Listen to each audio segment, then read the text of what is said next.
Chemistry 100입니다. 화학이고요. 이 수준은 고등학교 수준 정도에서 이제 강의가 이루어질 계획입니다. 물론 이제 고등학교 수준 강의이긴 하지만 이게 좀 쉽게 설명할 거기 때문에 중학교 학생들도 듣기 어려움이 없을 거라고 생각을 하고요. 또 하나는 이제 대학교 학생들 처음 이제 화학을 접하는 대학교 학생들 또는 각종 시험을 준비하시는 분들도 강의를 들으시는데 어려움은 별로 없도록 그렇게 강의를 준비해 봤습니다. 사실 이 Chemistry 100는 교재는 따로 없습니다. 처음에 시작할 땐 교재가 따로 없었는데 그래서 이 노트를 중심으로 강의를 시작하도록 하겠습니다. 그리고 제가 여기서 이제 제시하는 그 교재는요, 이 강의물에 가장 적합한, 지금까지 나와 있는, 시중에 나와 있는 교재 중에 가장 적합한 것이라고 생각되는 것을 여러분들께 지정해 드린 겁니다. 자, 강의 계속하도록 하겠습니다. 간단히 말해서 화학이라고 하는 학문은 물질에 관한 그 학문입니다. 물질이 어떻게 구성되어 있는지, 또 어떤 물질이 어떻게 연결되어 있는지, 그 연결된 것을 어떻게 깨고 또 새로운 물질을 만드는지, 뭐 이런 것들을 말을 하는 그러한 물질에 관한 학문인데, 그것도 굉장히 작은 수준, 즉 원소, 원자 또는 분자 단계까지 내려가는 굉장히 미세한 과정을 다루고 있습니다. 기본적인 개념부터 설명하도록 하겠습니다. 원소라는 것은 흔히 뭐 원자와 비슷한 의미로 쓰이는데요. 원소는 어떠한 물질이 있고 그 물질을 더 이상 쪼갤 수 없는 수준까지 미세하게 갔을 때 그것을 이루는 기본적인 성분을 말하는 거고요.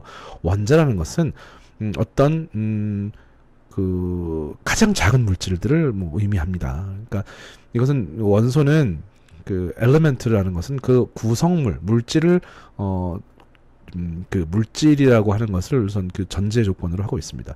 원소와 원자는 거의 일반적으로는 같은 의미로 씁니다. 엘리멘트와 아톰은 거의 비슷한 의미로 씁니다. 사실 다른 의미인데 쓰다 보니까 어떤 비슷한 의미처럼 됐죠. 지금까지 알려진 원소는 약 118개가 있고요. 그 118개의 원소는 책의 맨 뒤에 또는 맨 앞에 보통 원소 주기율표가 있습니다. 그걸 참고하시면 되고, 원소 중에 우리가 화학 시간에 많이 다루는 원소는 정해져 있으니까 그걸 중심으로 설명하도록 하겠습니다. 물질을 한번 분류해 보도록 할게요. 물질은 크게 순물질, 즉 순전한 물질과 혼합물, 섞여 있는 물질로 나눠집니다. 순물질은요, 어쨌거나 분리가 안 되는 거고, 혼합물은 어떻게 해서든 분리할 수 있는 거예요. 순물질은 호돈소 물질, 한 가지 원소로만 구성되어 있는 물질을 의미합니다. 예컨대 산소는 산소 원자들로만 구성된, 산소 원자 2개가 모이면 산소 분자가 됩니다. 이 산소, 수소 원자만으로 산소 원자 3개가 모이면 오존이라고 하죠. 오존층 아시죠? 오존층. 이걸 이루는 것이 오존입니다. 또 요드 원자 2개가 요드 분자를 이루고, 염소 원자 2개가 모이면 염소 분자가 됩니다. 네온은 그냥 그 원소가 하나만으로 여러 개가 모여서 그냥 네온이라고 하는 물질이 되고요. 헬륨은 그 하나로 헬륨 분자가 됩니다. 원자와 분자가 같아요. 원소와 분자가 같아요. 다이아몬드는 탄소만으로 이루어진 건데, 이 탄소가 어떤 모양으로 이루어졌느냐에 따라서 다이아몬드가 되기도 하고, 흑연 아시죠? 흑연이 되기도 합니다. 이 연은 이제 납이라는 의미인데, 납 성분이 들어가서 그 약간 무른 느낌을 주는 그게 이제 흑연이고요. 기본적인 성분은 다이아몬드와 같아요. 근데 어떻게 구성이 되었느냐, 어떤 압력과 어떤 온도 하에서 이것이 탄소가 뭉쳤느냐에 따라서 값싼 흑연이 되기도 하고, 또는 값비싼 다이아몬드가 되기도 하는 겁니다. 다이아몬드는 고열 고압에서 만들어졌겠죠. 굉장히 압력이 높은 단계에서 만들어집니다. 화합물은 2 종류 이상의 원소가 결합해서, 화학적으로 결합해서 이루어진 겁니다. 물은 2개의 수소와 1개의 산소, 또 이산화탄소는 2개의 산소와 1개의 탄소, 뭐 이런 식으로. 이건 나트륨과 1개의 나트륨과 염소로 이루어졌고, 이건 수소와 산소로 이루어졌고요. 이건 황산이고요. 또 이거는 암모니아죠. 질소와 수소, 이런 것들 여러 가지 다른 원소가 2 종류 이상의 원소가 합해진 것이 화합물인데, 그냥 한 덩어리로 움직이기 때문에 분리가 쉽게 되지 않아요. 물리적 방법으로 분류가 안 돼요. 혼합물은 두 종류입니다. 분리가 돼요. 무슨 말씀인지 아시겠죠? 즉 균일 혼합물이라는 것은 여기 이렇게 어떤 안에 들어있는 게 다 똑같이 섞여 있어요. 이 부분에 어느 부분을 떠봐도 그 조성이라든가 비율 구성물이 같아요. 불균일 혼합물은 여기는 뭐가 많이 들어있고 여기엔 또 뭐가 많이 들어있고 들어있는 것들이 달라요. 그래서 균일하지가 않아요. 그래서 여기서 떠본 것과 여기서 떠온 샘플이 달라요. 즉 그것이 불균일 혼합물입니다. 예를 들어서 소금물 어디서 떠먹어봐도 똑같아요. 설탕물 또 똑같습니다.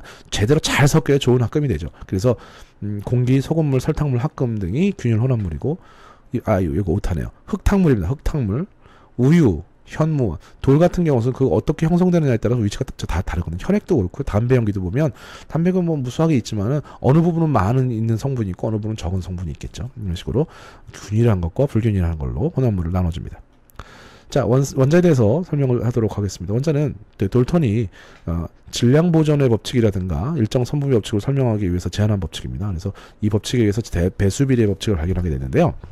돌턴의 원자설에 의하면 물질을 구성하는 가장 기본적인 입자, 가장 작은 입자가 있다. 그것이 바로 원자다. 이렇게 얘기했습니다. 원자 단계 법칙은 이제 세 개가 있습니다. 질량 보존의 법칙과 일정 선분비의 법칙, 그리고 배수 비례 법칙이 있는데 이 세 가지를 한번 외우도록 하겠습니다. 질량 보존의 법칙은 어떻게 화학 변화를 일으키더라도 화학 변화, 뭐 A와 B가 섞여서 어떤 화학 반응을 해서 C와 D가 됐습니다. 그런데 이거의 질량은 이거 전체의 질량과 같습니다. 질량은 변하지 않는다는 거예요. 이게 바로 라보아제가 주장했던 반응 물질. 요거를 이제 반응 물질이라고, 재료가 되는 걸 반응 물질이라고, 그래서 나온 것을 생산 물질이라고 합니다. 생성 물질.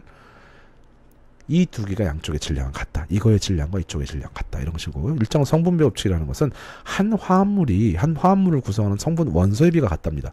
자, 이건 뭐냐면 원소의 질량의 비. 이거 질량에 대한 거예요. H2O는 H는 원자량이 1이에요. 근데 이제 두 개가 들어갔으니까 2고 이건 16이에요. 원자량이. 그러니까 16이에요. 그러니까 1대 8로 결합한다. 질량이. 이게 바로 일정 성분 비의 법칙입니다. 배수 비례 법칙이라는 게 있는데 배수 비례 법칙이라는 것은 산소와 예를 들어 읽어보죠. 탄소와 산소가 결합을 할 때 하는 것이 두 가지 물질이 있습니다. CO가 있고 CO2가 있어요. 이게 있을 때 C 하나와 두 가지 이상의 화합물을 만들 때 두 종류 이상의 원소와 결합을 해서 두 종류 이상의 화합물을 만들 때 하나의 화합물과 결합하는 또 다른 화합물의 비율은 정수비다라는 얘기. 이건 뭐예요? CO와 CO2는 1대2가 되겠죠. 이렇게 정수비로 결합한다. 이 질량비 얘기입니다. 역시 여기서 질량에 대한 거예요. 다음 넘어가도록 하겠습니다. 배수비례 법칙 사례를 보면 CO와 CO2에서 질량비는 이렇게 C는 원자량이 찾아보시면 12고 O는 원자량이 16이에요. 그러니까 C12 대 O는 16이고 또 CO2에서는 12고 O는 32가 되겠죠.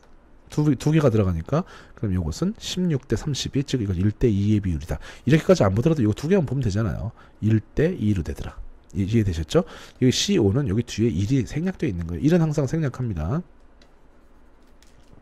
자, 다음 넘어가도록 하겠습니다. 돌턴의 원차설을 보면 물질을 더 이상 쪼갤 수 없는 원자라고 하는 것으로 되어 있다. 지금 우리가 알고 있는 원자의 수준과는 좀 다르게 알고 있었어요. 자, 원자들은 질량 및 성질이 같다. 산소 원자와 수소 원자, 산소 원자끼리는 다 똑같고 수소 원자끼리는 다 같다는 얘기예요. 화학 변화에 의해서 원자는 새로 생산되거나 소멸되지 않는다. 화학 변화에 의해서 생성되거나 소멸되지는 않지만 핵 변화에 의해서 핵융합 반응이라든가 핵 분열에 의해서는 새롭게 생산되거나 합니다. 질량도 변합니다. 에너지로 바뀌어버리니까요. 그러니까 현대 화학과는 조금 달라요. 화합물이 이루어질 때 각 원소의 원자는 정수비로 결합한다. 이건 배수비례 법칙이죠. 자, 이제 이렇게 해서 화학의 아주 기본적인 몇 가지 원칙에 대해서 설명했습니다. 지금까지 굉장히 빨리 설명을 하느라고 사실은 서둘러서 했는데 여러분 그 앞에 맨 처음부터 한번 강의를 다시 들어보시고 한 10분 정도 내외니까 이 기본 개념들 돌턴의 원자설이라든가 여기서 나눠야 되는 배수리 비례 법칙이라든가 질량 보존의 법칙, 일정 성분비의 법칙, 배수리 법칙 이 세 가지 법칙 굉장히 중요합니다. 그리고 또 하나는 물질을 구성하는 물질의 분류 이런 것들도 미리 좀 공부를 해보시면 좋을 것 같아요. 이게 시험에 별게 아닌 것 같은데 시험에 자꾸 나와요. 시험에 나오기 때문에 특히 이제 한번 그 신경을 쓰시고 여러분께서 한번 공부를 해 놓으시는 게 좋지 않을까 하는 생각을 해봅니다. 자, 수고하셨고요. 다음 시간 계속해서 진행하도록 하겠습니다. 고맙습니다.